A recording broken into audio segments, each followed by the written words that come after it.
Queremos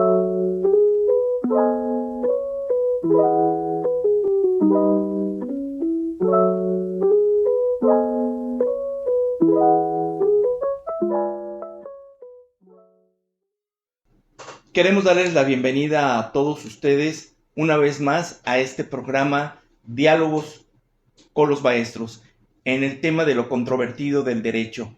Como siempre, tratando temas que tienen un gran interés social en todas las cuestiones de carácter también jurídico que impactan a nuestra esfera como sociedad en el ámbito del derecho. Nos acompañan en esta ocasión, como siempre, el maestro César Julián García Fuentes, juez penal. ¿Qué tal? ¿Cómo estás? Bien, bien.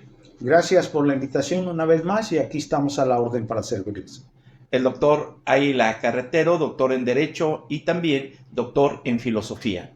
¿Cómo estás, Gerardo? Bien, bien, gracias. Gracias, qué bueno que estamos viendo aquí temas de trascendencia para el derecho. Y como siempre, mi compañero, el doctor Carlos Aceves. ¿Cómo estás, Carlos? Muy bien, doctor, encantado de otra edición más estar aquí. Muchísimas gracias. Y pues hoy decimos nosotros con un invitado de lujo. Claro, claro. El doctor Alfonso Nambo Caldera, que también ha tenido una trayectoria en la Universidad Autónoma de Nayarit y que también es experto en el tema de los derechos humanos. ¿Qué tal, Alfonso? Bienvenido. Gracias, doctor. Muchas gracias. Muy amable, muchas gracias por la invitación. Un placer estar con ustedes y dialogar acerca de temas que son relevantes y pertinentes para todos los que somos apasionados del derecho. Bienvenidos a su casa, el Instituto de Altos Estudios Jurídicos de Jalisco. Y pues bien, Carlos. Sí, ¿te pues, parece? claro que sí, doctor, muchas gracias. Pues el día de hoy, el tema a debatir un poco, ¿no? Es el cumplimiento de la sentencia del caso de Rosendo Radilla Pacheco, que el próximo 25 de agosto se va a cumplir 50 años de su desaparición, ¿no? En esta cuestión donde el Estado fue declarado internacionalmente responsable por la Corte Interamericana por la cuestión de desaparición forzada, ¿no? Por parte del Estado, y qué mejor que tener aquí al doctor para que nos platique al respecto sobre este cumplimiento, ¿no? Esta sentencia condenatoria que fue emitida en el 2009, y pues vamos a ver qué tanto ha cumplido México con esas reparaciones que dictó y cuáles no, cuáles quedan pendientes, ¿no? Alfonso, medio siglo. ¿Qué ha pasado? Sí, así es. Al principio habrá que recordar que la travesía fue compleja para la familia de Rosendo Radilla. Fue una hija de él quien asumió la responsabilidad de impulsar la investigación acerca de la desaparición de su padre y hasta en el año 2000 fue cuando consiguió el ejercicio de la acción penal. Recuerdo que se ejerció acción penal en contra del general Quirós Hermosillo, quien estuvo aproximadamente 3 años en prisión preventiva y a la postre falleció. Con todo y esto, a ella la motivó el hecho de exigir que su padre, habiendo sido víctima de un delito por militares, en todo caso tuviera el derecho de que los militares fueran enjuiciados por tribunales del orden civil y no militar. Esto fue a la postre lo que motivó que el asunto llegara en el año 2005 a la Comisión Interamericana de Derechos Humanos, quien en su oportunidad integró esta carpeta por violación de derechos humanos internacionales y consiguió que la Corte Interamericana admitiera la demanda contra el Estado mexicano en el 2008. Como decía el doctor Carlos, fue hasta el 2009 cuando la Corte Interamericana emite la sentencia en el expediente caratulado Rosendo Radilla Pacheco contra el Estado mexicano, y evidentemente vino a la declaración de existencia de hecho ilícito internacional. ¿Por qué es tan paradigmático para la sociedad el tema de Rosendo Padilla Pacheco? Yo sé que entiendo que el punto es que no se ha resuelto. Parece ser que ahí hay una, como decían ustedes, una vacatio en el tema, pero además, ¿hasta dónde está el punto de la eficacia jurídica para resolver estos problemas? Sí, bueno, en principio habrá que recordar que en el caso de Rosendo Radilla Pacheco contra el Estado mexicano hubo pronunciamientos específicos para efectos de cumplimiento. En principio, sí hubo un reconocimiento verbal por parte del Estado mexicano Yo recuerdo que el entonces secretario de Gobernación del presidente Felipe Calderón se trasladó a Toya Guerrero y hizo un pronunciamiento ante medios de comunicación. Fue un evento discreto, habrá que decirlo, pero finalmente el Estado mexicano cumplió con esa parte de la recomendación de la Corte Interamericana, porque enfatizó pues que el Estado mexicano reconocía su responsabilidad en el hecho internacional. Evidentemente mostró un tanto de pena pues por lo que había sucedido, me refiero específicamente a la cuestión esta de la desaparición forzada de Rosendo Radilla, y después vino el reconocimiento iconográfico, que es la develación de una placa en la que se hace referencia precisamente a esta responsabilidad. La parte siguiente del cumplimiento es la que comentaba el doctor Carlos, está pendiente porque evidentemente la Corte Interamericana se pronunció acerca de la necesidad de seguir investigando y sancionar el hecho. Hacíamos cuentas ahora mismo del tema de la edad de quienes pudieron protagonizar el evento, y francamente creemos que todavía hay condiciones como para investigar y eventualmente sancionar el hecho. Voy a hacer referencia a una cuestión que probablemente parezca demasiado subjetiva, pero que me parece que pudiera darnos un referente de la posibilidad de investigar y sancionar en su caso el hecho de la desaparición forzada de Rosendo Radilla. Él desaparece, decía el doctor, el 28 de agosto de 1974. En esa época, la mayoría de quienes se incorporaban, se enlistaban en el ejército, eran jóvenes, digamos de entre 15 y 18 años. ¿Por qué razón? Porque el ejército se ofrecía como una oportunidad interesante para aquellos que no podían acudir a la universidad, que no podían estudiar, pero que tenían deseos de mejorar su calidad de vida, ¿no? Entonces el ejército se ofrecía como una muy buena oportunidad. Vamos a suponer que en el 74 hubiera, dentro del contingente que participó en la desaparición de Rosendo Radilla, jóvenes de entre 15 y 18 años. A estas alturas tendrían entre, digamos, 65 y 68 años. O sea, estarían en plenitud. Realmente ellos podrían aportar algo interesante para investigar en lo que se dio con Rosendo Radilla, ¿no? Entiendo yo que muy probablemente si los localizamos ellos tendrían temor de ser sancionados porque pues evidentemente participaron directa o indirectamente en el evento, pero ahora con la posibilidad de un criterio de oportunidad ellos podrían decir esto es lo que sucedió. ¿Quiénes ganarían? Pues ganaríamos todos. Yo creo que en principio la memoria de Rosendo Radilla justifica que sepamos qué es lo que sucedió. Su familia merece una verdad histórica, pero nosotros como sociedad merecemos también una verdad histórica. ¿Por qué razón? Porque fue un evento de mucha magnitud, un evento trascendental. Tan es así que, es apreciación personal, la sentencia de la Corte Interamericana en contra del Estado mexicano en el caso de Rosendo Radilla vino a significar un parteaguas en nuestra historia. ¿Por qué? Porque se reafirmó en la reforma más importante que ha tenido este país en materia de derechos humanos, que es la reforma del 2011. En ese sentido, creo yo que todavía hay condiciones como para que se investigue, eventualmente para que se sancione el hecho, solo habrá que cuidar la metodología. Además, cabe señalar que la Convención Americana sobre Derechos Humanos parte de un principio de cumplimiento de buena fe, el principio de pacta sunt servanda. Entonces, bajo esta visión, pues el Estado mexicano está obligado a cumplir de buena fe, como una parte, pues, de el cumplimiento de la sentencia, explícitamente hablando, pues deriva el expediente Varios 912 de 2010, donde el Estado mexicano, bueno, por conducto de un estudio de la Suprema Corte de Justicia de la Nación, expresa y reconoce las obligaciones que tiene derivado del caso Radilla Pacheco. De hecho, el expediente Varios 912 de 2010 es una consecuencia del caso Radilla Pacheco. O sea, ya generó un precedente. Sí, y la contradicción de tesis 293, que es una de las más emblemáticas en el sistema jurídico mexicano, porque ahí la Suprema Corte de Justicia de la Nación reconoce que las resoluciones de la Corte Interamericana son vinculantes en las cuestiones que puedan ser para México, ¿no? Y la cuestión de que su cumplimiento pues también es obligatorio y que por siguiente también habla sobre la cuestión del control de convencionalidad en la cual los juzgadores del Estado mexicano pueden ejercer ya sea control de convencionalidad concentrado o bien difuso, ¿no? Entonces es de gran trascendencia. Solo hay una cuestión que ya es debatible en la cuestión de esa contradicción del TC 293.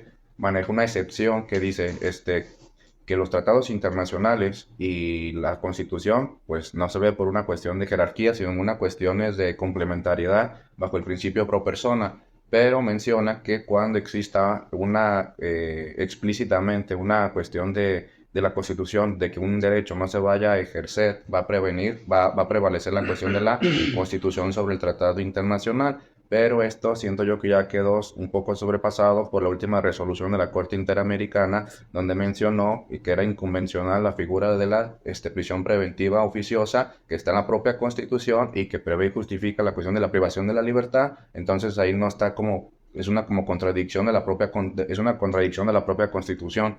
Entonces por ello dijo que esa parte de la Constitución era inconvencional. Entonces esa es la parte como que la contradicción de tesis 293 como que ya está pues pataleando un poco, ¿no? En esa cuestión. Yo quiero abrir debate en la cuestión del sistema actual. Ajá. Estamos hablando de un acontecimiento muy importante que tiene 50 años, está por cumplirse 50 años. Yo quisiera analizar el problema de raíz. ¿Cuál fue la resolución de la sentencia? ¿Cuál fue lo que emitió la Corte Interamericana para el cumplimiento? Es decir, ¿qué tenemos de bases? Actualmente tenemos la Ley General en materia de desaparición forzada de personas, desaparición cometida por particulares y del Sistema Nacional de Búsqueda. La aplicación legal en aquel entonces, estamos hablando de 50 años, yo creo que yo tenía unos 20, ¿realmente era aplicable o no era aplicable? ¿O es político o no es político? ¿O la sociedad lo solicita, lo invoca? ¿Por qué digo debate? Porque realmente a la hora de una audiencia, el agente del Ministerio Público tiene que exponer sus hechos fácticos en relación a sus datos de prueba, es decir, los antecedentes, denuncia, lo que haya sido en aquel entonces. ¿Por qué motivo? Independientemente de que es un asunto político que lo conocemos, ¿legalmente está robustecido o estuvo robustecido? Muy buena pregunta, mi estimado maestro. Ahí le Sí, va. Ajá. precisamente por eso abundó en lo siguiente.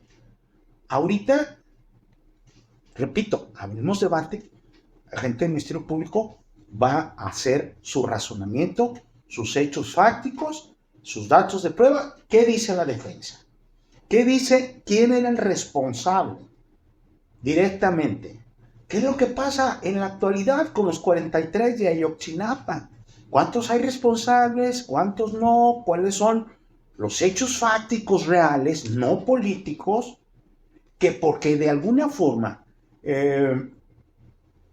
los tratados internacionales emiten ciertas resoluciones que fueron, obviamente, donde México participa y firma el tratado internacional. Pero ¿qué tan efectivo los jueces podemos usarlo? Es decir, nosotros aquí en México tenemos primeramente la Constitución para el estudio y resolución de alguna situación personal de alguno de las víctimas ofendidos, inclusive imputados. Esas son las reglas establecidas. ¿Cómo nos vamos a ir a los tratados? ¿Cómo vamos a aplicar la cuestión de los tratados si los tratados siempre andan perdonando todo lo que hace una persona? Y el juez es el malo, porque dice, bueno, el juez se basa en el Código Nacional, el juez se basa en el Código Penal, el juez se basa en la Constitución. ¿Y qué dice el Tratado Internacional? Claro. En base a la prisión, ¿sí? Los tratados internacionales tratan de justificar las acciones de las prisiones preventivas, de las prisiones actualmente justificadas, pero las tenemos en la Constitución. Ahí tenemos que hacer un ejercicio de ponderación para ver qué es lo que resolvemos en segundos. Pero la Constitución lo establece, ¿no? Los principios pro persona, sí, y los derechos de progresividad. muy serio. Sí, y una cuestión esencial, mi estimado, primero, hay que ver que la cuestión del derecho internacional y el cumplimiento de los tratados internacionales lo que busca es formar un estándar a nivel internacional para que los estados tengan un mínimo en la cuestión de cumplimiento de ciertos derechos. Entonces, el funcionamiento que ha hecho los tratados internacionales y el cumplimiento de México de las resoluciones tanto del sistema interamericano como de Naciones Unidas, ¿qué ha hecho? Ha hecho que el sistema jurídico mexicano se adecue y se fortalezca, ¿no? Las grandes reformas, si analizamos un estudio muy sistemático, específico, las grandes reformas en México constitucionales y de todo tipo han sido por el cumplimiento de las resoluciones de los órganos internacionales, no tanto porque se les haya ocurrido a nuestros legisladores, ¿no? Entonces, en la cuestión que usted menciona que texto había antes, pues le podemos decir que la cuestión es que en las investigaciones, al momento de que presentaban la denuncia en contra de los militares... Esos son los hechos fácticos. Claro, los ministerios públicos se declaraban incompetentes porque decían que era del fuero federal, y cuando las víctimas iban hasta el fuero militar, pues siempre el gane se lo daban en contra de las víctimas, ¿no? Entonces las víctimas se sentían como en estado de indefensión en las cuestiones de que, pues...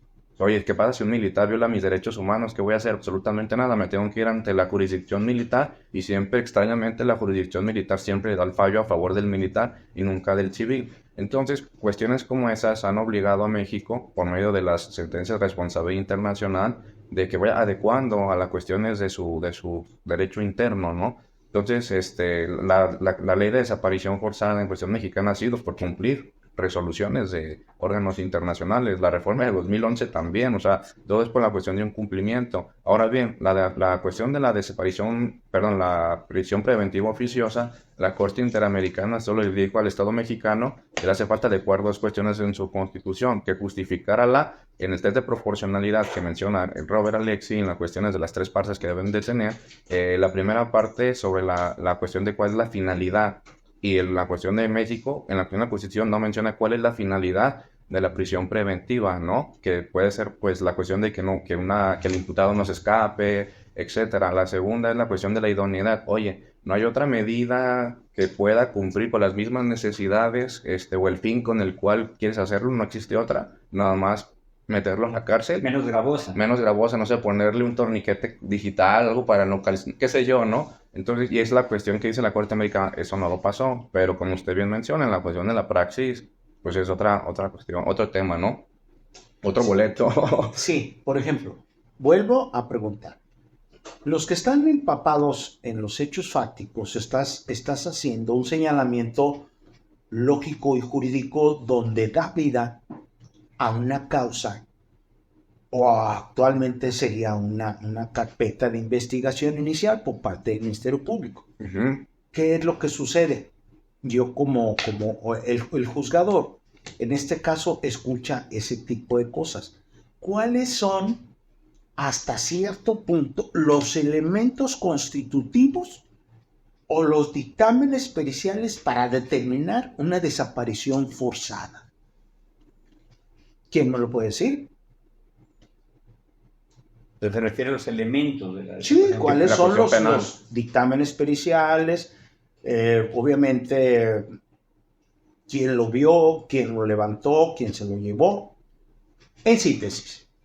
Actualmente... Bueno, pero eso se quedó comprobado al grado, pues, que ni la Suprema Corte de Justicia de la Nación lo resolvió conforme, creo yo, conforme a derecho, al grado de que se tuvo que ir a la Comisión Interamericana, luego a la Corte Interamericana, y que la Corte Interamericana haya dado una sentencia contraria al Estado mexicano. Y esto no quiere decir a la Suprema Corte, quiere decir al Estado mexicano, como tal, como un violador de derechos humanos. Y ese es el precedente que se causó, y eso es lo que estamos discutiendo en la mesa, que a pesar de que hay una sentencia no ha habido cumplimiento, sí o no, o sí o no.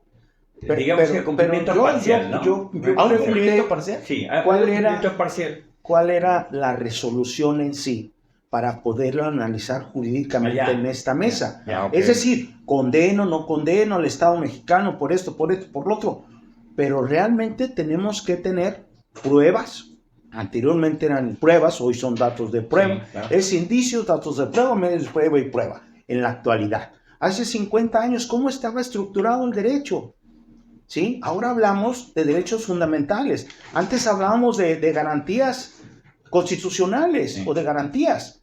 Entonces, ¿qué es lo que pasa? Yo intervine en esta plática, ahora sí que interrumpiendo. Yo tengo pleno conocimiento de muchas sentencias, de muchos autos de vinculación a proceso por desaparición forzada de personas en el sentido estricto. Vamos hablando de lo que es una prueba lógica y jurídica, que es primeramente la pericial. ¿Cómo se estructura una pericial en una desaparición forzada de personas? Hablamos actualmente que se ha ido formando y reforzando cada vez la geolocalización. Es decir, si nosotros estamos reunidos y a mí me quieren desaparecer, va a haber el abogado que le hable al mañoso y le diga, ya llegó el abogado César Julián.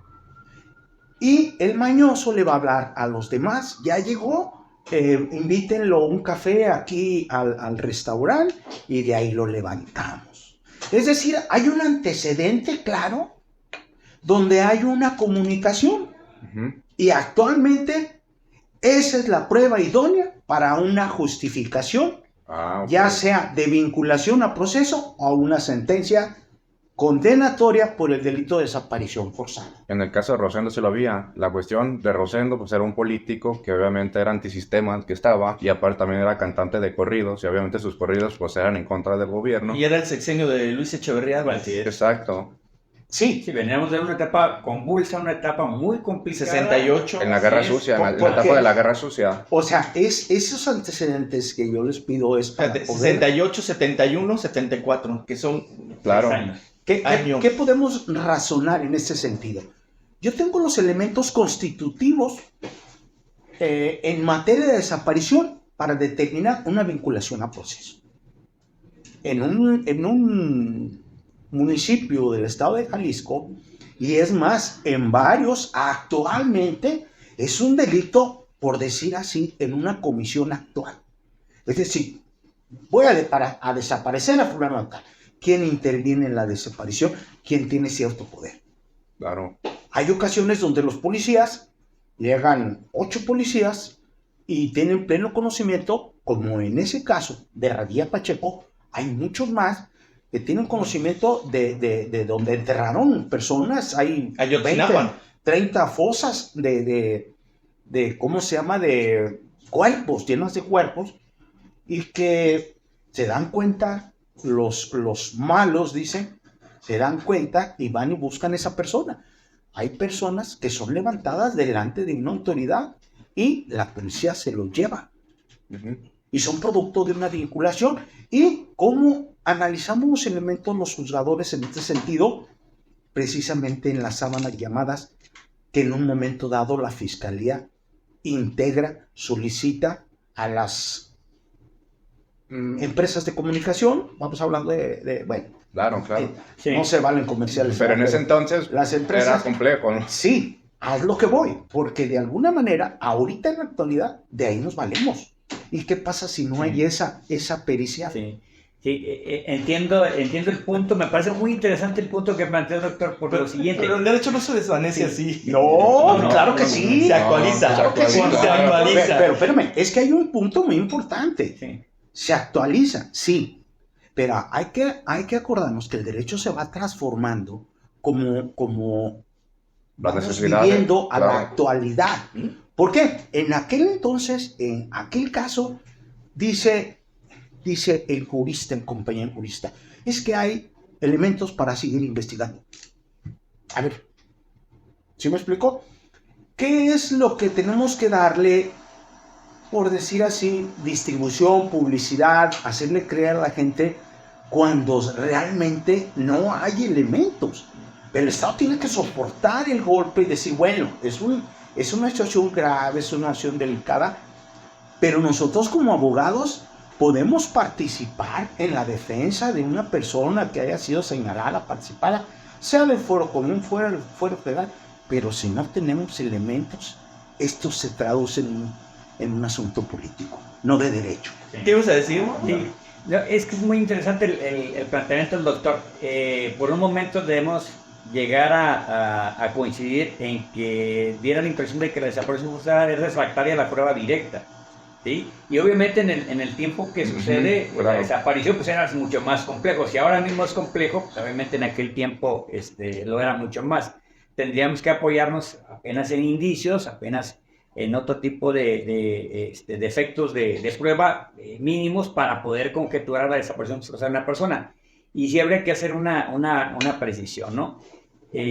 Distinguir entre desaparición forzada y privación ilegal de la libertad. La desaparición forzada necesariamente implica la intervención de un ente público, es decir, de una autoridad.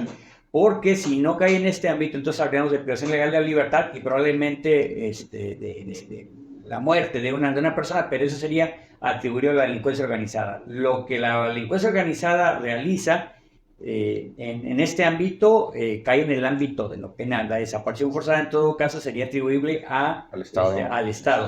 La condena de la Corte Interamericana está enfocada a la responsabilidad del Estado, por eso habla de desaparición forzada, no tanto la privación ilegal de libertad, que sería la atribuible a los grupos delincuenciales, ¿verdad? Es que ahí la Corte Interamericana al momento de su sentencia emite reparaciones, medidas de reparación para en dado momento pues, reparar la cuestión del daño, ¿no? Varias medidas, entre ellas las cuestiones de medidas de rehabilitación, medidas de la cuestión de indemnización, y yo creo que las más importantes son las garantías de no repetición. Es decir, México, debes de hacer estos protocolos, estas leyes las debes de modificar así y así para que ya no vayan a pasar los mismos actos violatorios, ¿no?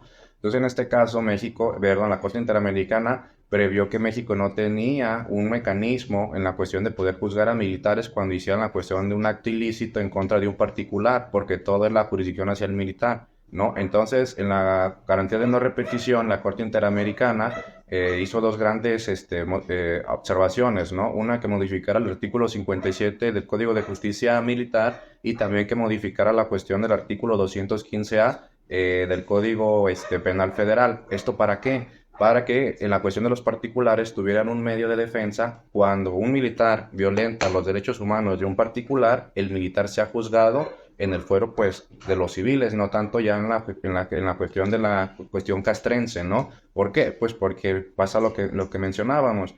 Cuando presentaban la cuestión de la denuncia, los ministerios públicos se decretaban que eran incompetentes, esa es competencia militar, y de aquí que iban con los militares, y los militares se dignaban las investigaciones, pues ya pasaba todo, ¿no? ¿Y qué pasaba al final? Pues no había justicia, ¿no? Siempre se absolvía las cuestiones del militar, y iban a cuestiones de que no aplicaban la cuestión de la justicia. Y las pruebas sí se desvanecían. Mucho, ¿no? Además, respecto de la pregunta del señor juez, pues precisamente el derecho no funciona con verdades absolutas. El derecho funciona con justificación. La mejor justificación que se pueda tener en un argumento, pues es el que se tendrá como verosímil. Funcionan con verosimilitud. El más verosímil va a ser pues el que gane el caso, ¿no? El menos verosímil, el que menos pudo justificar, pues va a ser el que pierde el caso. Uh-huh. En este caso el caso Radilla Pacheco, a México le desestimaron la mayoría de sus excepciones. Él se excepcionó de incompetencia, se excepcionó de prescripción, se excepcionó de muchas cosas y todas sus excepciones o la gran mayoría fueron desestimadas. Uh-huh. No así las de la familia Radilla Pacheco. Y entonces, en virtud de esa verosimilitud, pues se decide en un caso determinado sin tener la prueba directa, precisamente. Sí, y una cuestión, bueno, que queda pendiente en la cuestión del cumplimiento, porque la última revisión que emitió del cumplimiento de sentencia la Corte Interamericana, pues fue en el año 2022, ¿no? Entonces, y que queda pendiente para México, que todavía no ha adecuado bien el artículo 57 del Código de Justicia Militar, y lo más importante, ¿no? Y el Estado mexicano está obligado a decidir la cuestión del derecho a la verdad a las víctimas. O una de dos, dime qué pasó con Rosendo Radilla, encuentra a Rosendo, o si no lo encuentras vivo, encuentra la cuestión de sus restos mortales para ser entregados a sus familiares, y en este caso también menciona, si no, también sancionar a las personas que lo hayan hecho, y si no hay con quién sancionar, pues la cuestión de decir quién fue, a la cuestión del derecho a la verdad. Que eso yo veo que va a ser lo más difícil para cumplimentar el Estado mexicano, para que dé cumplimiento total de las medidas de reparación solicitadas, ¿no? A lo mejor la cuestión del artículo 57 del Código de Justicia Militar sí lo logra y la lleva. Que te quiero decir que recuérdanos qué dice el artículo 57. Habla sobre las cuestiones de que los militares van a ser juzgados en la cuestión del fuero civil cuando cometan actos en contra de particulares. Así es. Y de que en términos generales podríamos hablar de que para efectos de cumplimiento de la sentencia de la Corte Interamericana se cumplió en la parte del reconocimiento verbal de la responsabilidad del Estado mexicano. Se cumplió en el reconocimiento iconográfico porque se develó aquella placa. Se cumplió en la indemnización material y psicológica porque eso fue una acción que desplegó en su momento, siendo presidente de la República Felipe Calderón, el gobierno federal. Se cumplió en la parte de las sugerencias administrativas y legislativas, en parte, de acuerdo con lo que dice el doctor Carlos. Las sugerencias administrativas fundamentalmente estaban asociadas al hecho de difundir la cultura del respeto por los derechos humanos. Recordarán ustedes que durante 2010, 2011 y 2012 hubo un boom en materia de derechos humanos, ¿no? Diplomados, maestrías, cursos, conferencias. Sí, pareciera desafortunadamente que fue una moda y no una tendencia. Los derechos humanos son una tendencia, no puede ser una moda. Eso tendría que haber seguido, ¿no? Tendríamos que seguir hablando todos los días de derechos humanos, fundamentalmente teniendo el principio de progresividad, ¿no? Entonces, en esa parte el Estado mexicano digamos que cumplió parcialmente. Nos queda de ver, es cierto, pero finalmente avanzamos un poco. Y la otra parte, las sugerencias legislativas, también se han cumplido en parte. ¿Por qué razón? La reforma del artículo 1 de la Constitución tiene una relación directa. Claro. Si la reconceptualización del objeto de protección, que sería ahora derechos humanos y sus garantías, como lo planteaba el doctor, una nueva ley de amparo, la aparición de la figura de desaparición forzada en múltiples legislaciones, ahora lo tenemos en la ley de amparo, por ejemplo, Código Penal Federal, y bueno, la legislación a la que se referencia, el doctor, ¿no? Donde tenemos un pendiente es en la inversión y sanción del hecho, ¿no? Claro. Esa es la parte, digamos, medular del cumplimiento, ¿no? Fundamentalmente obedeciendo a esa idea del derecho a la verdad, insisto, por la memoria de Rosendo Radilla, por el derecho de su familia y por el derecho de todos nosotros como mexicanos a saber qué es lo que sucedió. Probablemente no lo consigamos, lo comentaba el doctor, sí tenemos un grave problema, que si ahora mismo la desaparición forzada es un evento muy difícil de investigar porque es refractario a la prueba directa, pues en aquella época era mucho más complejo, ¿no? Pero lo que el Estado mexicano no puede dejar de hacer es dejar de intentarlo, tiene que dar muestras de que tiene voluntad de investigar. Hasta que dé con los restos mortales, ¿no? En su caso. Yo considero que yo he estado preguntando cuál es la recomendación de la Corte Interamericana, pero desde aquel entonces hemos tenido conocimiento, pleno conocimiento, de que ha habido muchas reformas, entre ellas la ley de víctimas que habla de una reparación integral, Sí. la ley de niñas, niños y adolescentes que antes eran juzgados los niños, pero ahora la ley ha sido un poquito más específica para el trato de los menores. Nos establece ciertas reglas. Igual, en materia de desaparición forzada, hay elementos donde ya podemos ver los constitutivos del delito para una sentencia condenatoria. ¿Por qué? Porque a mí me ha tocado en juicios que me dicen, es que nadie lo vio. Pues no, a veces no son públicos ese tipo de delitos. No, generalmente, ¿no? Entonces, tomando en cuenta el razonamiento que hace la defensa, es que nadie lo vio, dices, bueno, pues me voy a la Corte Interamericana o me voy a una resolución de tratados internacionales y nadie estará en la cárcel y nosotros somos responsables, porque nosotros tenemos en contra muchas cosas. Derechos humanos, Consejo de la Judicatura, Supremo Tribunal, Fiscalía Anticorrupción y los señalamientos directos de la víctima o ofendido o imputado. Entonces tenemos que tener sensibilidad, segundos para resolver y no violar ningún derecho fundamental. ¿Cómo me quito el problema? Es que nadie lo veo, que lo desaparecieron. Espérame, pero es que hay una prueba muy fundamental que es la de geolocalización, donde viene la sábana de llamadas. Tú le hablaste a fulano, tú le hablaste a sutano, está el WhatsApp.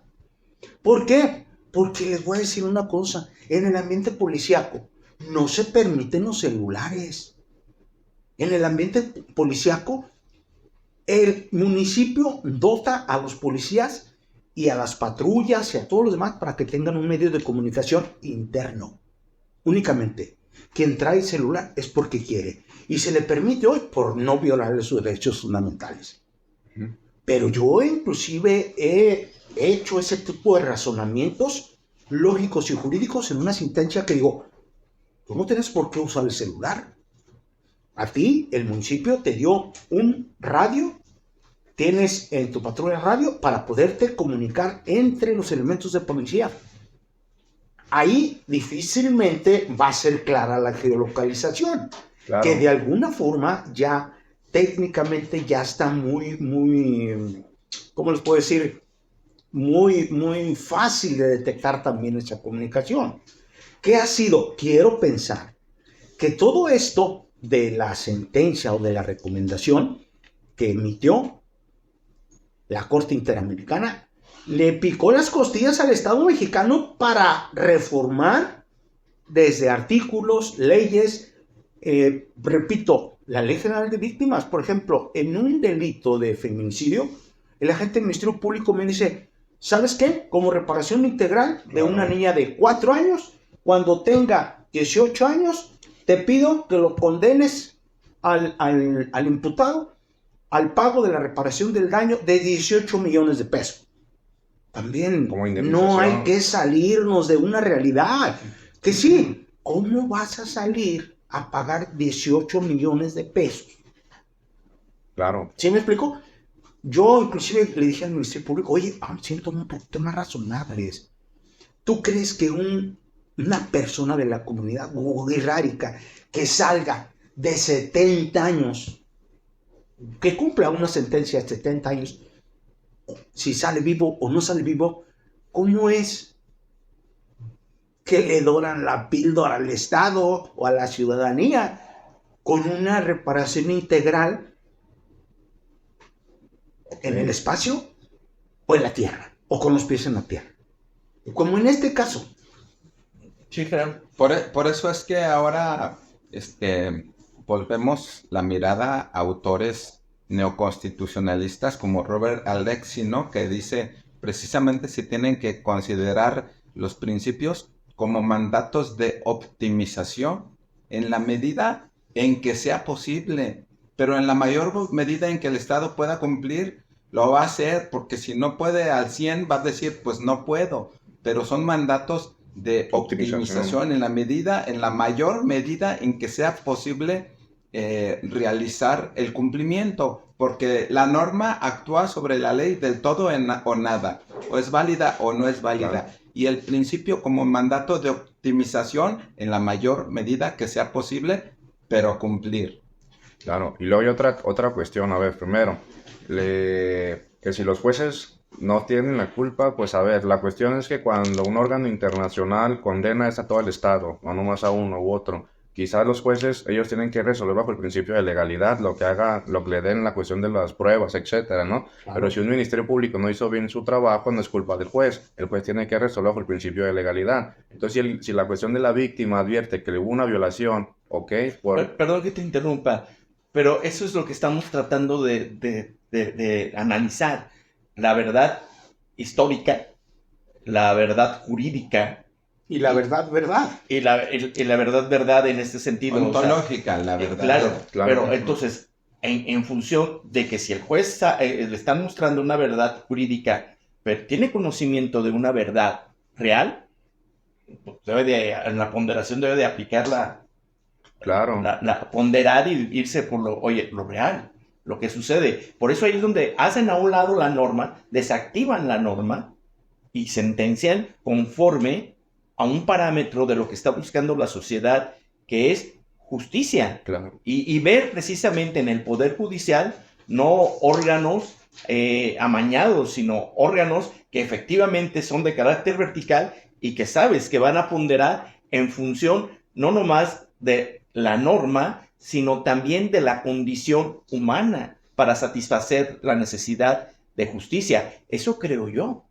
Por eso hay un apotegma muy interesante que funciona como un principio que dice, juzgador, cuando tú siempre tienes que defender el derecho, pero cuando veas conflicto entre el derecho y la justicia, lucha por la justicia. O lo que decía José Ingenieros, recuerda que antes de ser generoso, recuerda que debes de ser justo, pero antes de ser justo, recuerda que también eres humano y que nadie de nosotros quisiera verse en una situación de esas, en la desesperación de exigir justicia y no ser escuchados, no ser visualizados. Y el tema que estamos tratando hoy de Rosendo Radilla Pacheco es la visualización de una cuestión de victimización y de revictimización, no nomás a la familia, sino a la sociedad en su conjunto. Ahí están las madres buscadoras día con día. Ahí está la situación que hoy nos sigue aquejando y que parece que el derecho no lo va a resolver por sí mismo. Se tiene que resolver también entendiendo las cuestiones de carácter fático, no nomás desde el positivismo, sino también de las cuestiones del realismo jurídico y en donde se pone énfasis en lo que dice la Corte, que dice la norma, y en función de sus sentencias y precedentes. Eso es precisamente... Y ahí es donde yo creo que está fallando también el Estado mexicano. O sea, no es para que se victimice, no, pobrecitos, no. Tienen que conforme a la verdad jurídica, pero también a la verdad real. Lo plantea Ronald Dworkin. Exacto.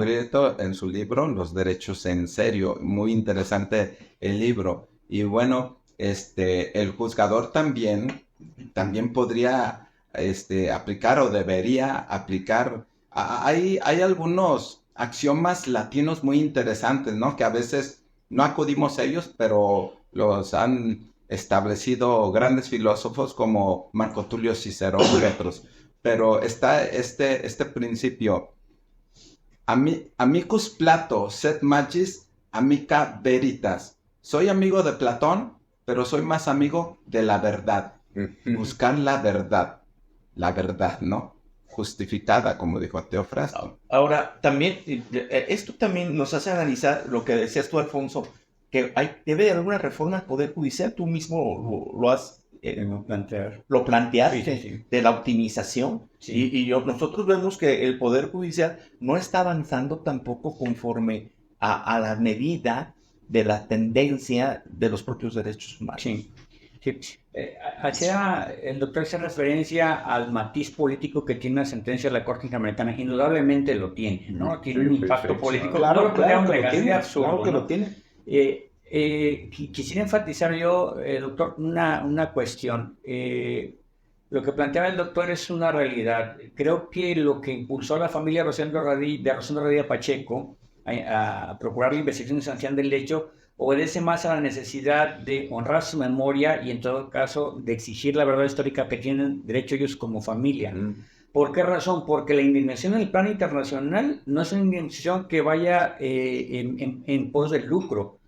La indignación que prevé las cortes internacionales y que en todo caso sugiere la Corte Interamericana es apenas para compensar, digamos, los gastos procesales, es decir, lo que se invirtió quizá en abogados, en papelería, en traslados y todo esto, pero no para efectos de enriquecerse. Entonces, a ellos no les interesaba tanto, entiendo yo, el obtener un lucro a costa de la desaparición de Rosendo Radilla, sino en todo caso exigir pues respeto por su memoria y que se investigara y sancionara el hecho, ¿no? Evidentemente, esta serie de situaciones emanadas de la sentencia de la Corte Americana ha impactado en los poderes judiciales. Me parece que hemos evolucionado y esto de alguna manera nos debe llevar a repensar las instituciones de justicia, ¿no? La Corte no ha dejado de hacer pronunciamientos que tienen relación con esta sentencia y con la muestra está en que hay varias tesis aisladas, incluso jurisprudencias derivadas del expediente Varios 912 del 2010, tratando obviamente de eficientar el sistema de justicia, ¿no? Ha sido complejo, obviamente el escenario es variopinto, ahora el escenario es un escenario matizado de complejidad y evidentemente eso nos lleva a otros niveles de exigencia, ¿no? Pero creo que las bases están. La reforma del 2011, insisto, fue una reforma fundamental, fue un parteaguas en la historia de este país. Yo acaso creo es que no la hemos aprovechado como es. Me parece que todavía falta que hagamos conciencia de las bondades, por ejemplo, del control difuso de la constitucionalidad y que no necesariamente tengamos que ir al control concentrado para hacer efectivos sus derechos, lo podemos hacer en vía de control difuso, Claro. pero hasta ahora lo hemos desaprovechado, ¿no? Sinceramente creo que hay mucho por hacer, ¿no? Es que yo no he visto un poder judicial, por favor, si me equivoco, corríjanme, que apliquen el control difuso. El control de Incluso más allá, yo diría que lo está violando, porque derivado de precisamente de este expediente 912 de 2010 que obliga al Estado mexicano a ejercer control difuso respecto, sobre todo porque participó en algo contencioso, incluso cuando uno hubiera participado en aquellas resoluciones internacionales en que la Corte Interamericana hace una interpretación de la convención, está obligado el Estado mexicano en la vía interpretativa, porque es parte, es solo interpretación. Así, haciendo una analogía esto con nuestro sistema jurídico actual, bueno, derivado del Tratado Internacional del Expediente 912, el Estado mexicano está obligado a hacer control difuso. Sin embargo, el Estado mexicano, por medio de la Suprema Corte, emite una jurisprudencia que dice: la jurisprudencia que emite la Suprema Corte de Justicia de la Nación no está obligada al control difuso. Entonces, ¿acaso no una interpretación jurisprudencial interna es el mismo derecho interno, no es derecho internacional, es el mismo derecho interno?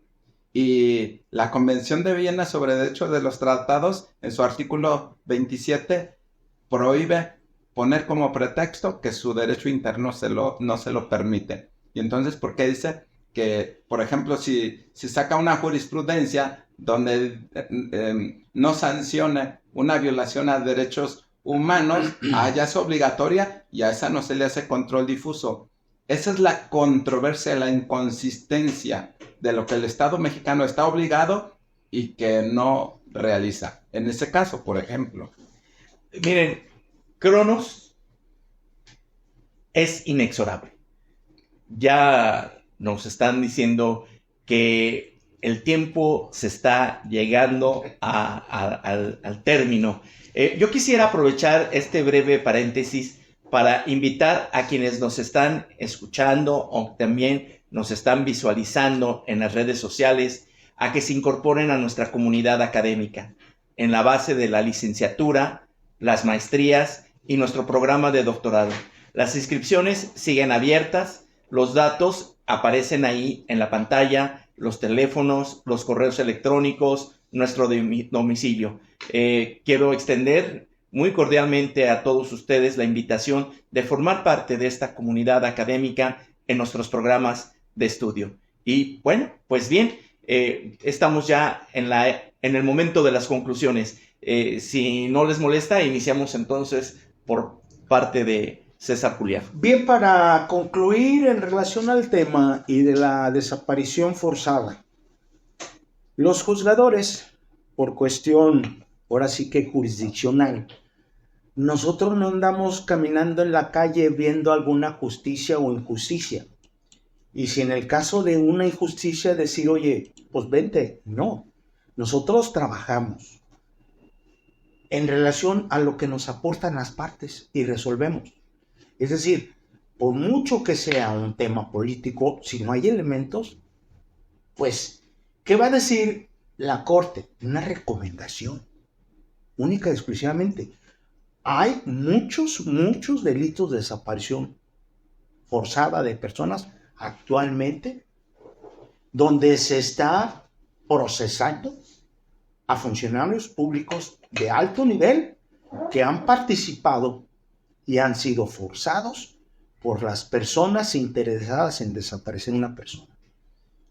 Pero no tenemos esos elementos. Hay que decir que hasta ahorita yo no tengo pleno conocimiento de que un tribunal constitucional resuelva una violación de derechos humanos. Es decir, te señalan y te dicen, violaste el derecho, pero ¿cuál es tu sanción? ¿Sí me explicó? En los tribunales de distrito no se animan a dar una libertad a una persona que es de un delito delicado o grave. Carlos. Mi conclusión es que yo defiendo la tesis, ¿no? De que el derecho internacional ha venido a mejorar al derecho interno mexicano, y que el cumplimiento de las resoluciones de los órganos internacionales seguirán viendo por ese estándar de los derechos humanos. Doctor. Bueno, yo soy de la idea, precisamente, igual estoy de acuerdo con este doctor, pero hoy día, bueno, el ser humano siempre ha buscado un modelo para justificar su conducta. Hoy día, en la Constitución, derivado de la reforma de 2011, tenemos el parámetro de regularidad constitucional, que establece que aquellos derechos humanos que están en la Constitución y en los tratados internacionales, pues son los que deben regular la conducta jurisdiccional. Claro. Y nada más es tratar de apegarse en una cláusula que se llama cláusula de interpretación conforme. Alfonso. Sí, doctor. Creo que tendríamos, desde la perspectiva humana, no tanto como juristas, pero desde la perspectiva humana, habría que pensar en que la desaparición forzada de Rosendo Radilla no fue en vano. Es decir, si él involuntariamente contribuyó a la reforma más importante que ha tenido este país en materia de derechos humanos, pues habría que entender que esa desaparición tiene que tener un valor preponderante. Habrá que analizar la esencia del expediente Áureo 212 de 2010, aunque en apariencia ya no hay nada más que decir. Yo creo que todavía podemos seguir reflexionando. Si el Pleno de la Corte en algún momento, sin estar obligado, tomó la decisión de analizar el expediente Áureo 212 del 2010, perdón, la sentencia de la Corte Interamericana, dando origen al expediente Áureo 212 del 2010, nosotros creo que tenemos el deber de interpretar este expediente, tenemos el deber de hacer efectivo el control de esa constitucionalidad, el control concentrado de la convencionalidad, siempre pensando pues en que ya se nos dejaron las bases. Lo que nos falta es ánimo, nos falta voluntad de seguir adelante, y en todo caso hacer realidad ese Estado de Derecho que de alguna manera vislumbró la sentencia de la Corte Interamericana a partir del caso de Rosendo Radilla. Muchas gracias. Rosendo Padilla Pacheco, 50 años de aquel momento que nos deja una enseñanza: ejercitar los derechos humanos. Y eso es algo que históricamente y en la actualidad hemos aprendido. Hoy, los mexicanos, como dice Alfonso Nambo, no es una moda, es una tendencia. Hasta pronto. Gracias por su atención. Muchas gracias. Gracias.